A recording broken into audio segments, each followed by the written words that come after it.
Gloire à Dieu. Nous parlons au sujet de la tentation et du malin et la première partie, nous l'avions vue la semaine dernière, samedi dernier. Aujourd'hui, nous allons continuer avec le sous-thème « Délivre-nous du malin ». La semaine passée, c'était « Ne nous induis pas en tentation ». Et aujourd'hui, nous voyons la deuxième partie, « Délivre-nous du malin », bien sûr, tiré du même passage que nous allons prendre soin de lire avant de continuer. Matthieu chapitre 6, le verset 13. Matthieu 6, verset 13, il est écrit « Ne nous induis pas en tentation, mais délivre-nous du malin. Car c'est à toi qu'appartiennent dans tous les siècles le règne, la puissance et la gloire. Amen. » Amen. Voilà, aujourd'hui nous allons nous contenter de la première partie de ce passage. Ne nous induis pas en tentation, mais délivre-nous du malin et surtout, délivre-nous du malin. Et c'est important de rappeler, même si vous le savez déjà, que le malin, c'est cet être qui est porté à nuire aux hommes de toutes les manières et à leur faire du mal, que ce soit des croyants ou des non-croyants. En fait, on l'appelle le malin parce que c'est dans sa nature, dans cet environnement d'affliction dans lequel il désire nous plonger. Nous avons besoin d'être délivrés par plus grand que lui. Nous avons besoin de plus grand que le malin pour affronter le malin. Notre Père Céleste est disposé à nous affranchir de la main de l'ennemi et à nous racheter de son étau. Tant que nous vivons ici-bas, nous sommes comme exposés. Ça, c'est une réalité. Nous sommes comme exposés durant notre séjour terrestre. Heureusement que même quand le malheur atteint le juste, le Seigneur sait comment l'en délivrer. N'oublions jamais que notre Dieu règne. Il règne et que c'est lui qui opère des délivrances sur la terre. Aussi devons-nous avoir recours à lui contre les œuvres du malin. Ainsi, Dieu est disposé à pardonner nos péchés qui donnent souvent accès à l'ennemi. Et il est prêt à nous en délivrer. À cause de son nom tout d'abord, que nous portons, que nous invoquons, et qui plus étant dans cette position d'enfant de Dieu. Gloire à Dieu. C'est pour ça que Jésus nous dit de prier le Père en lui demandant de nous délivrer du malin. Lisons, pour développer tout cela, quelques passages dans les Écritures, en commençant par Luc 8. Luc 8, le verset 2, tout simplement. Luc 8, verset 2. Luc 8, verset 2. Les 12 étaient avec lui et quelques femmes qui avaient été guéries d'esprits malins et de maladies. Marie, dite de Magdala, de laquelle étaient sortis 7 démons. Amen. Gloire à Dieu. On parle ici des femmes qui étaient dans le ministère de Christ, qui marchaient avec lui, mais avant que ces femmes ne marchent avec le Seigneur, elles avaient été délivrées d'esprits malins et de maladies, parmi lesquelles celle qui semble célèbre, Marie de Magdala, de qui Jésus avait fait sortir 7 esprits malins. Les mauvais esprits, comme nous les appelons, souvent, sont des synonymes d'esprits malins. Autrement dit, des démons. Des démons qui arrivent souvent à prendre possession des corps humains, à s'y installer pour faire mal. Pour faire mal. Et nous remarquerons que d'autres provoquent des maladies dans les corps des gens dont ils ont pris possession. Cela veut aussi dire que tant. Parce qu'aucune religion n'étant morte sur la croix pour personne, il n'est pas question de mettre la religion devant Jésus. Il n'est pas question qu'une religion soit au-dessus de l'évangile. Ça, c'est l'œuvre du malin. Et parfois, c'est les forteresses traditionnelles. Parfois, c'est les forteresses philosophiques. Voilà, monsieur, il a en train de parler avec beaucoup d'arrogance, en train de philosopher contre la parole de Dieu. Il ne sait pas qu'il est manipulé par Satan. Amen.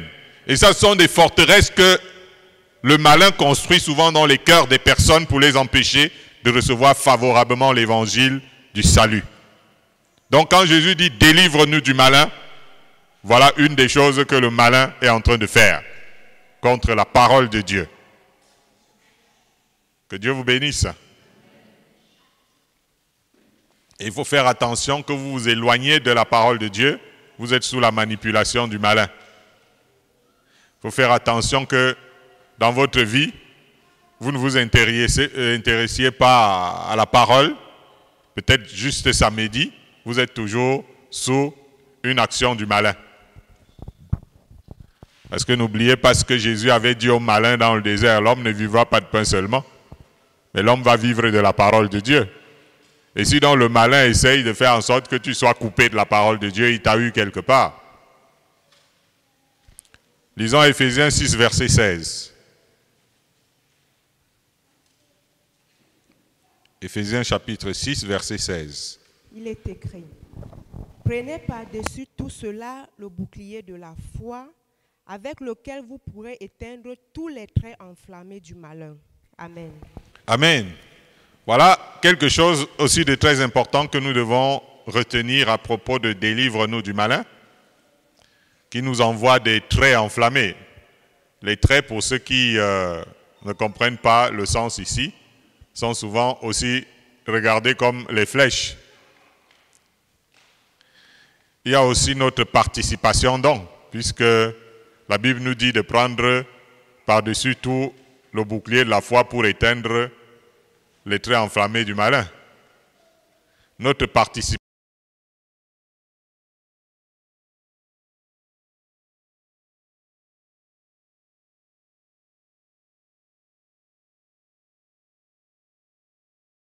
du possible. Alléluia. Le malin veut nous flécher à tout moment dans la mesure du possible. Et quand on parle de flèches, c'est des flèches en vrai, même si c'est invisible parfois. Et vous pouvez même parfois ressentir un bon coup de flèche qui vous frappe.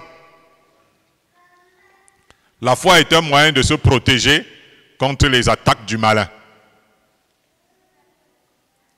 Il ne s'agit alors pas de la foi qui reste dans le cœur, mais de celle qui s'accompagne par la parole de foi, comme disait Jésus. Si quelqu'un a la foi, il doit s'adresser à la montagne pour la déplacer. Le malin veut multiplier des sources sérieuses de difficultés contre les enfants de Dieu, parce qu'il les regarde comme ses potentiels ennemis. Lorsque tu décides de connaître Jésus pour devenir un enfant de Dieu, aller au ciel, tu deviens un ennemi de Satan. Parce que le diable va entraîner tout le monde en enfer. Et quand il remarque que toi, tu es en train de te détourner, mais il va te amener plein de sources de difficultés dans ta vie pour que tu essayes de te décourager si possible et que tu n'ailles plus sur ce chemin.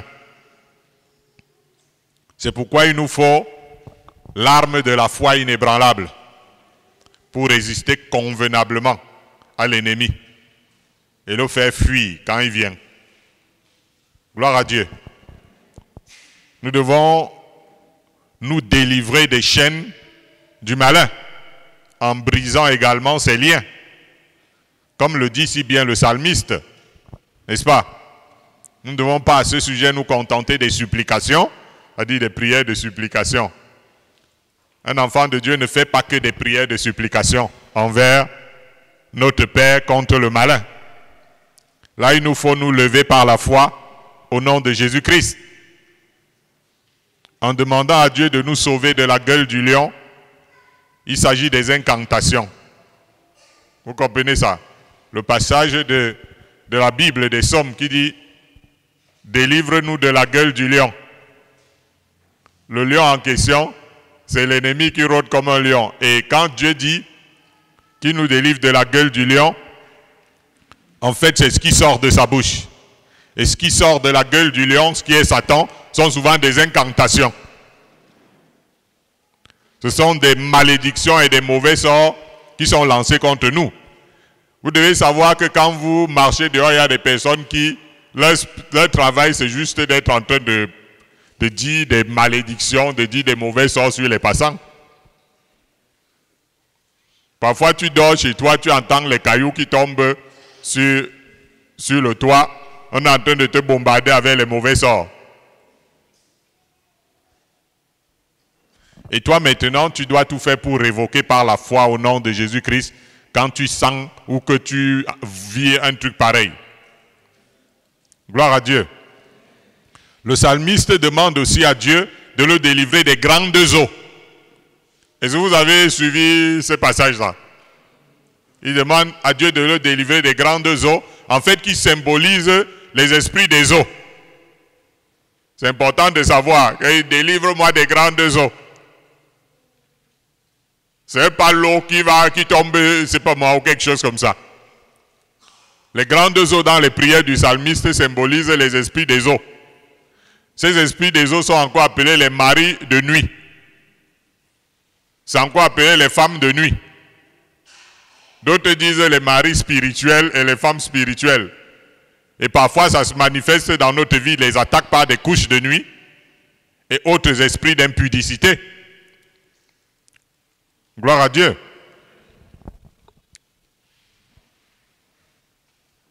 Il y a des gens qui sont habités parfois par des esprits des autres. C'est-à-dire qu'ils ne peuvent pas se retenir quand ils voient le sexe contraire. C'est-à-dire qu'il est habité, il ne peut rien faire. Cette personne a besoin d'être délivrée. Ce n'est pas un sujet de joie. C'est plutôt un sujet, c'est un drame d'être habité par des esprits des eaux. Et ça, c'est autant de traits enflammés du malin. Sachant qu'il y a aussi les flèches mystiques dont nous avons parlé ici au début, qui rendent malade. Ça veut dire que généralement, tu peux être là, tu entends une flèche qui t'a frappé, pip, et tu dis, ouais, ça c'est quelle malchance. Et tu passes toi ta route. Sache que les jours qui vont venir après, tu seras gravement malade.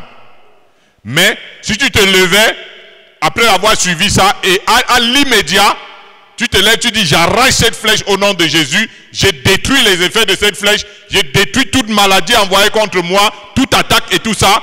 Tu te lèves pour prier immédiatement. Tu es en train d'éviter ce qui risque d'arriver demain. Lorsque tu dis, oh, j'ai senti un truc qui m'a piqué. Ah, ok, donc tu as senti et c'est tout. Alors si tu fais rien, tu vas avoir des problèmes. Alléluia. D'autres appellent ça les esprits d'attaque. C'est tout ça des formes d'esprits malins. Gloire à Dieu. Et dans le passage que nous sommes en train de voir ici dans Éphésiens, en fait, il est en train de parler du combat spirituel. Vous voyez, prenez le bouclier de la foi avec lequel vous pourrez éteindre tous les traits enflammés du malin. Donc, on parle là du combat spirituel qui est livré contre nous. Et ce que l'apôtre Paul nous dit ici, c'est que nous devons non seulement contrer, mais nous devons aussi riposter. Vous voyez, voir contre-attaquer, ça veut dire que tu n'es pas obligé d'avoir les problèmes pour prier contre les problèmes. Est-ce que vous comprenez ce que je suis en train de dire? Ça dit qu'un enfant de Dieu anticipe. On appelle ça contre-attaquer. Ça veut dire que peut-être l'ennemi est en train de vouloir t'attaquer d'une certaine manière. Tu n'as pas d'attaque, mais toi tu commences à prier contre les esprits d'attaque. Tu pries contre les oppressions. Un peu comme quand on combat le mardi. Même si tu n'es pas dans une situation, tu es en train de contre-attaquer. Il y a des choses que tu annihiles. Il y a des trucs que tu anéantis. Parce que tu as contre-attaqué. Tu n'as pas été attaqué, mais en contre-attaquant, tu as annulé quelque chose qui devait t'arriver. qui aurait pu t'arriver même si tu ne le voyais pas. Nous avons besoin des prières pour se libérer de ceux qui nous oppressent et qui nous fait souffrir au lieu de subir. Et le simple fait qu'on parle de mardi pour venir jeûner et prier, nous nous levons pour combattre ensemble là, c'est plus important que ce que tu fais dans ta maison. Parce que quand tu fais dans ta maison, tu ne le fais même pas comme ça. Vrai ou faux? Tu te lèves, tu pries, bon, je chasse les esprits, après, bon, c'est bon. Mais le mardi, quand on est réunis pour prier ensemble, tu as de garantir les choses qui auraient pu t'arriver dans ta semaine. Et c'est plus important que le combat que tu dis, je me lève, je combat. Tu verras que ce ne sera jamais comme quand tu te lèves le mardi pour combattre.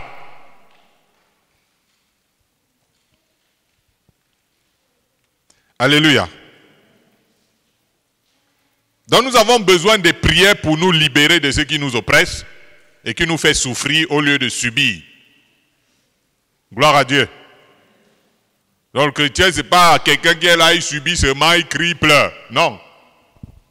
C'est quelqu'un qui se lève au nom de Jésus et il combat. Gloire à Dieu. Et il y a des choses qui ne partiront pas dans votre vie par la prière du pasteur, mais ça partira par votre prière. Il y a des choses qui partiront par la prière du pasteur, parce que vous ne pouvez pas y arriver par vous-même.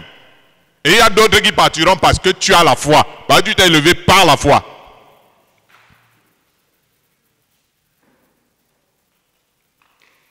Gloire à Dieu. Donc quand le Seigneur dit, voici les miracles qui accompagneront ceux qui auront cru. En mon nom, ils chasseront les démons. Ils imposeront les mains aux malades, les malades seront guéris. Il n'a pas dit, voici les prières qui accompagneront les pasteurs qui auront cru. Il dit, ceux qui auront cru.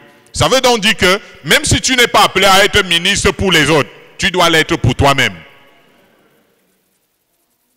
Ça veut dire que, sur ta propre vie, tu dois chasser les démons. Tu dois t'imposer les mains sur ton corps. Vous voyez, lorsque tu viens à l'église et qu'on prie pour toi, voyez, tu peux avoir mal partout et de suite, le pasteur ne va pas commencer à imposer les mains partout où tu as mal. Mais toi, quand tu es chez toi, prends un moment et commence à poser les mains dans chaque endroit de ton corps. Parce que tes mains de croyants ont été destinées à la guérison. Et tu vois, le pasteur, je ne sais pas, il ne va pas venir poser les mains. Il y a des endroits sensibles sur lesquels tu as mal. Et ce n'est pas quelqu'un d'autre qui va venir poser les mains sur ça. C'est toi qui vas poser les mains.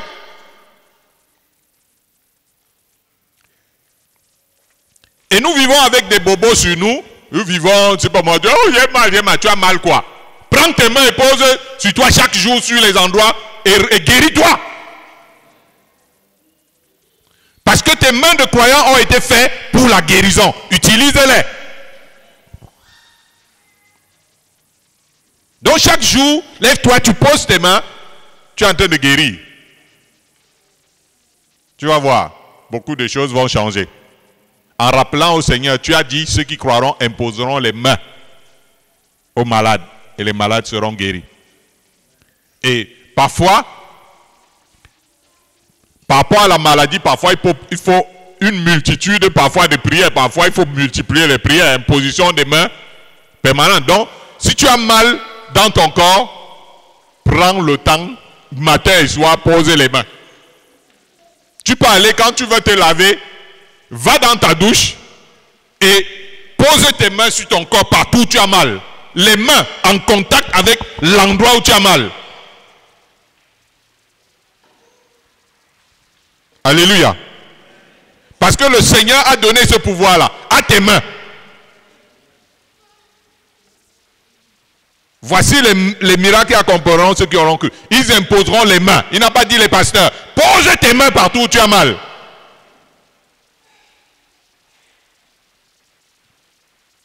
Guéris ton corps par la foi.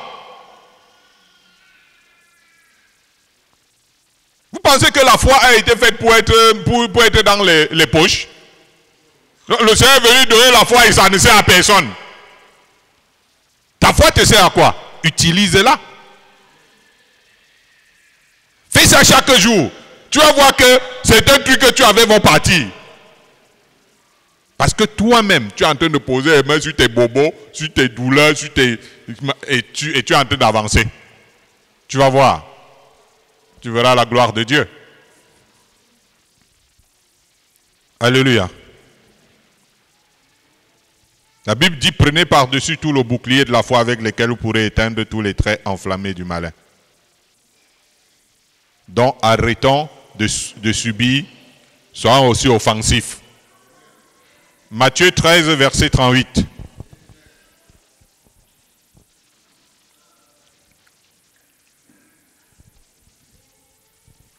Matthieu 13, verset 38, il est écrit: le champ, c'est le monde.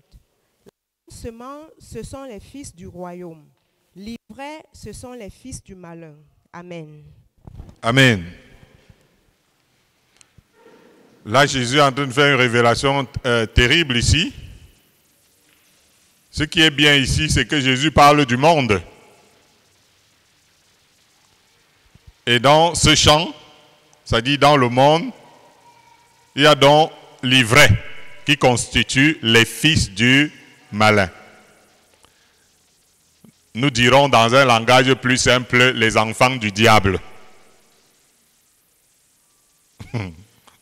Alléluia. Il y a les enfants du diable dans le monde. Jésus l'a dit.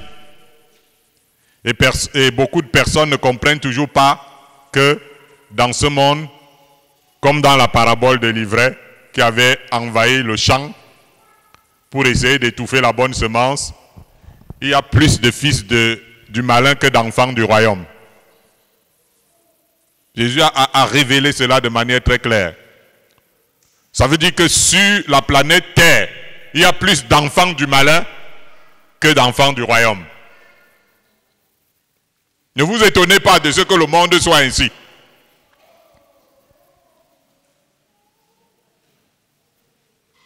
Parce que le monde a été envahi par les enfants du malin. Le malin s'arrange à ce qu'ils envahissent le monde. Le malin s'arrange à ce qu'ils envahissent la société. Le malin s'arrange à ce qu'ils envahissent même les lieux de culte. Parfois, il réussit à insérer quelqu'un. Le savoir ne signifie pas livrer une guerre ouverte.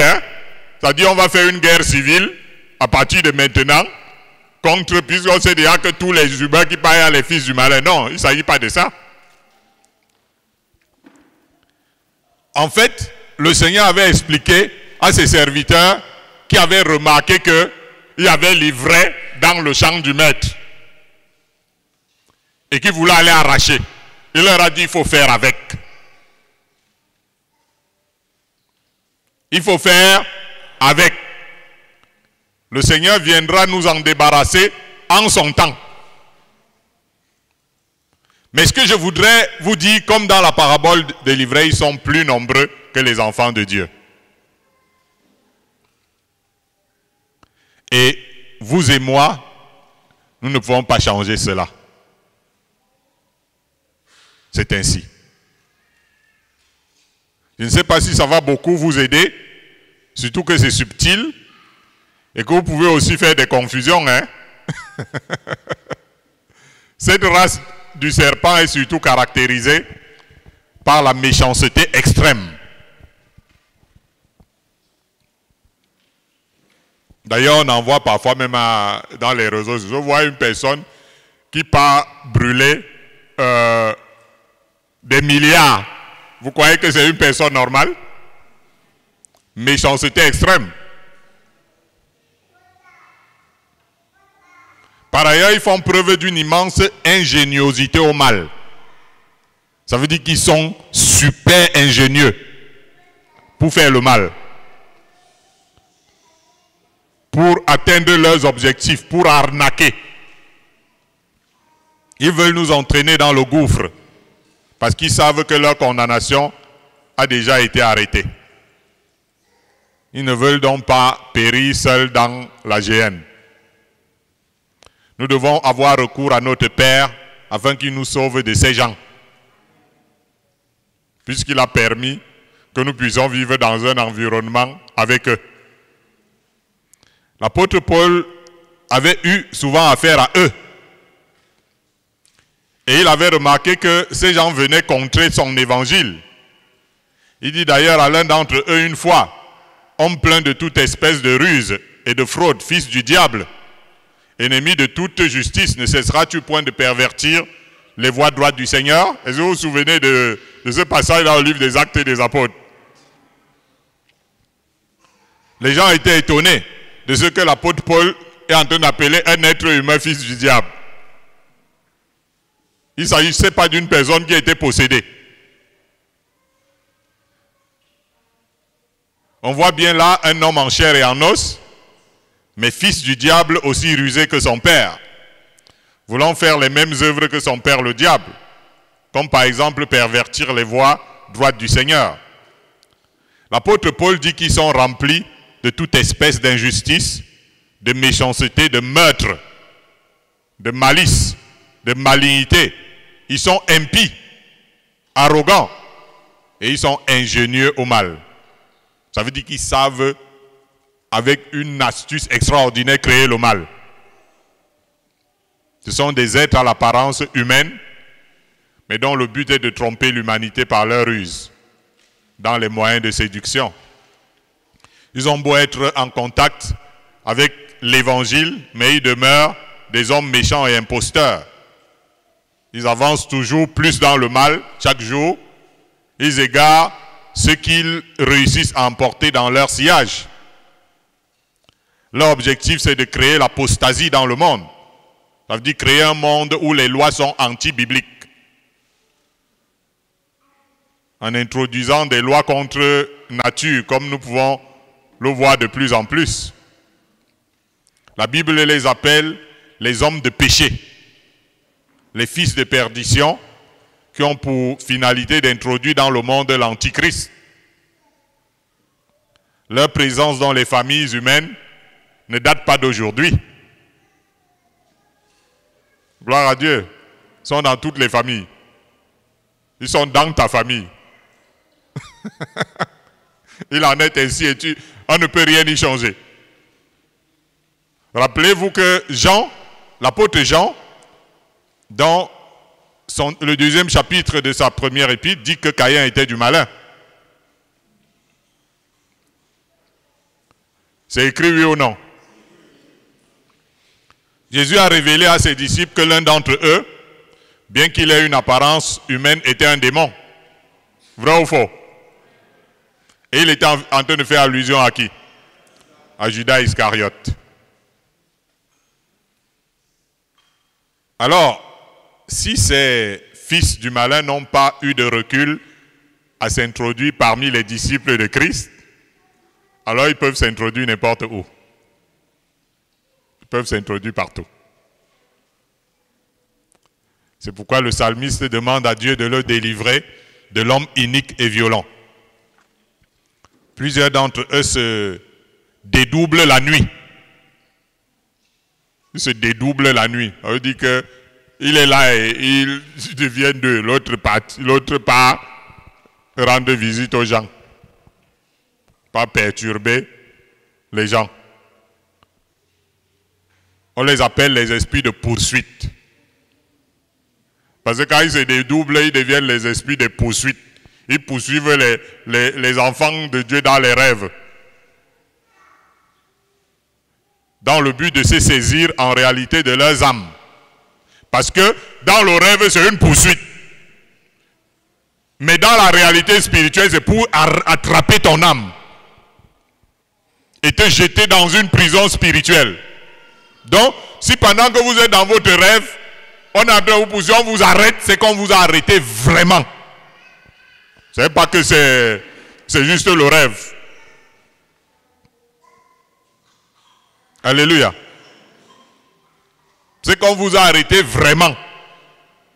Parce que leur travail, c'est de mettre des gens dans les prisons spirituelles. Quand vous entendez souvent les prisons spirituelles là, c'est dans les rêves qu'on te poursuit, on t'arrête, on te met dans la prison spirituelle.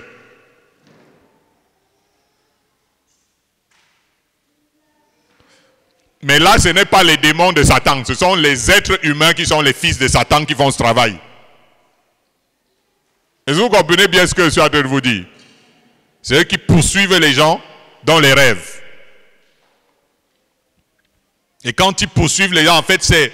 Toi, tu vois, on m'a poursuivi dans le rêve. En fait, c'est ton âme qu'on poursuit dans le rêve.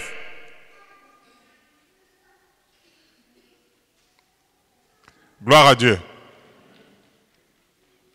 Et ça, c'est des choses qu'il faut savoir. Délivre-nous du malin. C'est très malin, mais après, tu as des blocages partout. On t'a pourtant arrêté dans le rêve. Ce n'était pas dans la réalité. On t'a pourtant atteint dans le rêve. Ce n'était pas dans la réalité. Mais tu auras la réalité de ça. Ça veut dire que le lendemain ou les jours qui vont venir, tu auras les problèmes issus de ce qui s'est passé dans ton rêve. Si tu ne te lèves pas pour combattre, tu te lèves, tu dis mais qu'est-ce que c'est que cette histoire que j'ai vue? Tu te lèves au nom de Jésus. Non, oh, j'ai vu un rêve. Ah, lundi prochain, j'irai voir l'homme de Dieu, je vais lui raconter. Ah, donc, entre-temps, qu'est-ce qui se passe?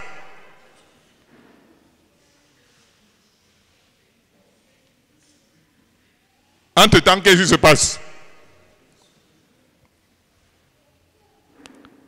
Donc, voilà les prisons spirituelles. Quand vous entendez Jésus qui dit qu'il est venu délivrer les captifs, libérer les prisonniers et tout ça.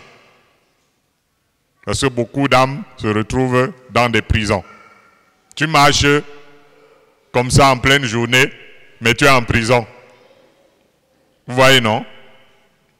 Le psalmiste adresse à Dieu une telle prière. Il dit, sois attentif à mes cris, car je suis bien malheureux. Délivre-moi de ceux qui me poursuivent, car ils sont plus forts que moi. Tire mon âme de sa prison, afin que je célèbre ton nom. Ça veut dire que David, c'est quelqu'un qui connaissait les réalités spirituelles. Quand il est en train de parler, on peut croire qu'il parlait des choses de la chair. Mais vous allez voir quand il aboutit avec mon âme.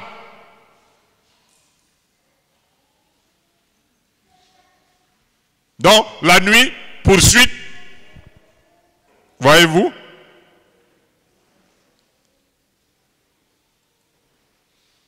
Donc ça, c'est très important de combattre contre les esprits de poursuite qui ne sont pas des démons, mais qui sont les fils du malin qui habitent dans le monde avec nous, qui ont envahi la terre pour faire les œuvres de leur Père. Gloire à Dieu. Alors nous allons lire 1 Jean chapitre 5, verset 19.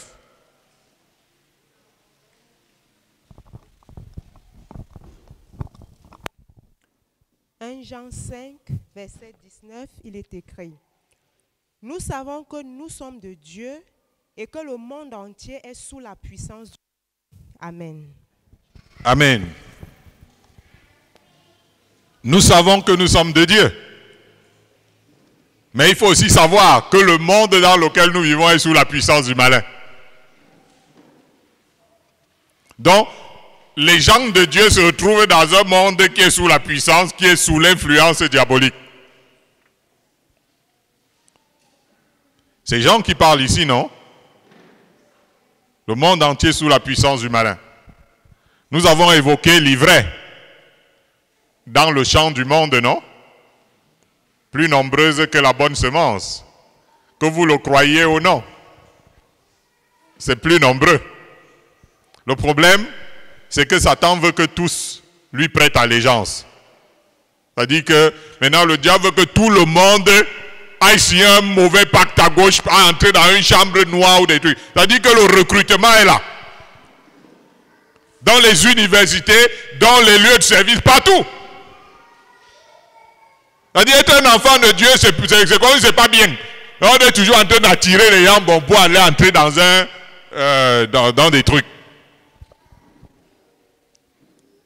C'est son travail.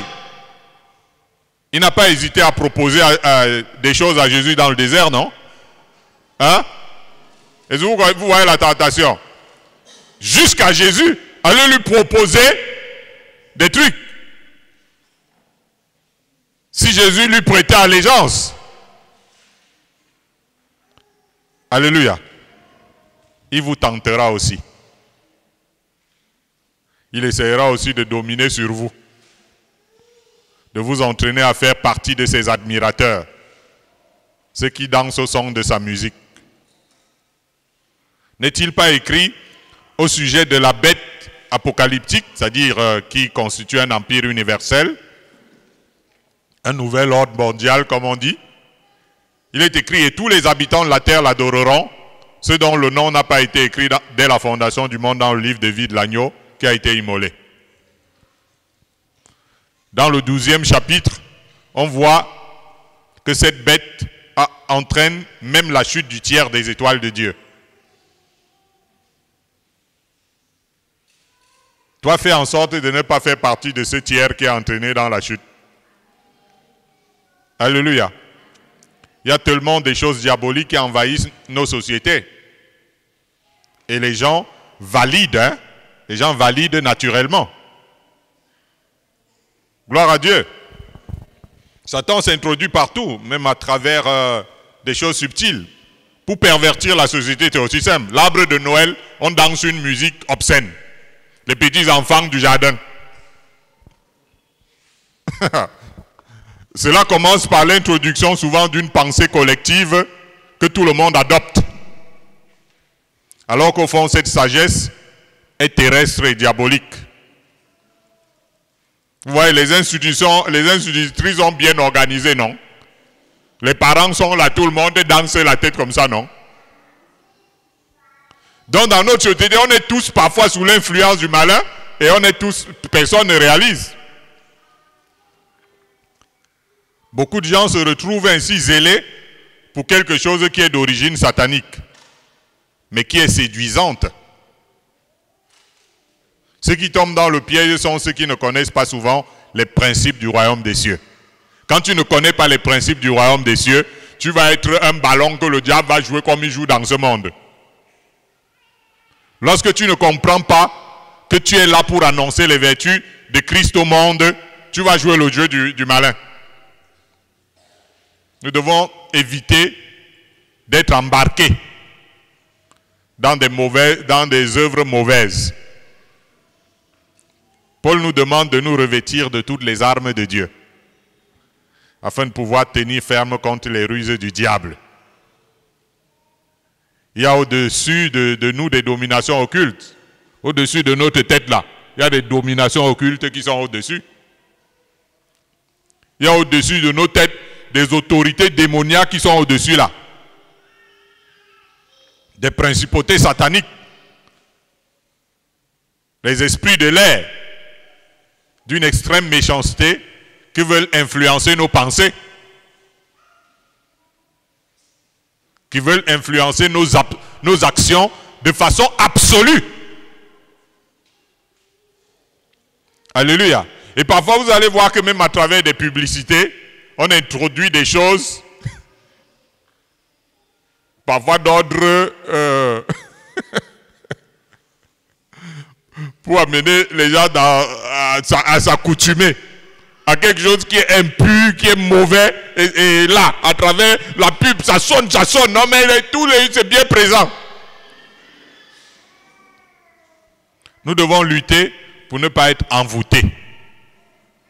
Parce que même à travers des publicités, à travers des choses, il y a des illuminations de ceux qui sont en train de vivre ça. L'apôtre Jean dit aux enfants de Dieu, et c'est important que nous lisions cela, « Je vous écris, Père, parce que vous avez connu celui qui est dès le commencement.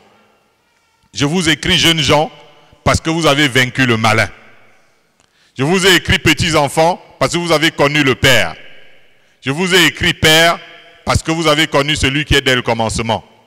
Je vous ai écrit, jeunes gens, parce que vous êtes forts, et que la parole de Dieu demeure en vous, et que vous avez vaincu le malin. »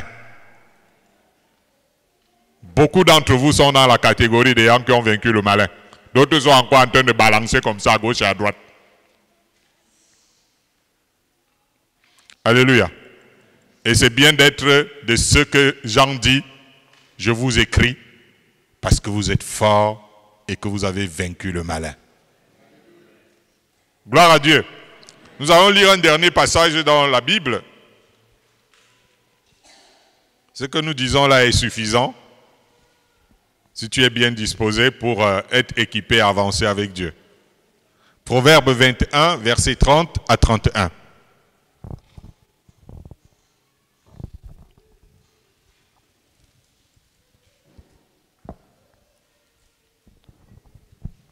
Proverbe 21, 30 à 31.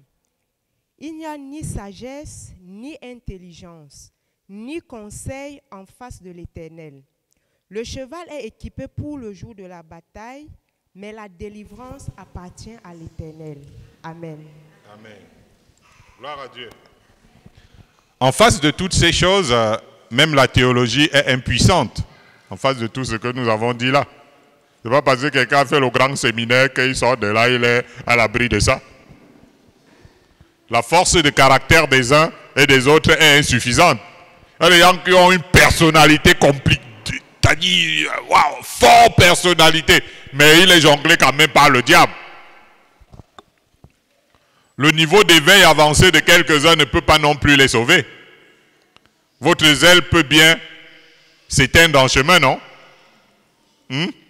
Combien de fois votre zèle, il est parti comme ça, après il s'est éteint, après il est parti comme ça, il s'est éteint. Vous pouvez perdre votre vertu tant que vous n'êtes pas transformé, comme dit l'apôtre Paul, par le renouvellement de votre intelligence. Nous avons remarqué que les satanistes, comme leur père le diable, ont étudié copieusement la Bible pour trouver le moyen d'égarer les chrétiens. C'est pour ça que vous allez voir des mouvements, d'autres qui viennent d'Asie. Tu es en train de voir des gens, ils parlent de Dieu. Hein? Les gars écrivent même des gros livres qui parlent de Dieu. Et quand tu es en train de suivre le message, oui, Jésus est bon, Jésus nous a sauvés. Même si tu pêches, tu ne peux plus aller en enfer. Le Seigneur a effacé tous nos péchés, même si vous faites n'importe quoi, vous êtes derrière, votre bien est derrière le ciel. C'est beau à entendre, non? Mais c'est formidable. Vous voyez, c'est tellement extraordinaire d'entendre ces choses-là. C'est-à-dire que la grâce est venue sur nous, même si on fait n'importe quoi.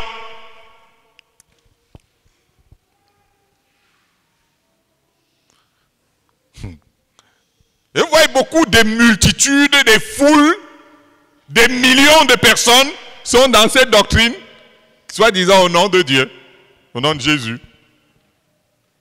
Parce que les satanistes ont étudié bien la Bible pour trouver les moyens d'égarer les chrétiens. Alléluia. Lorsque tu te détaches de la connexion, de la communion et de la communication avec Dieu, tu es en danger.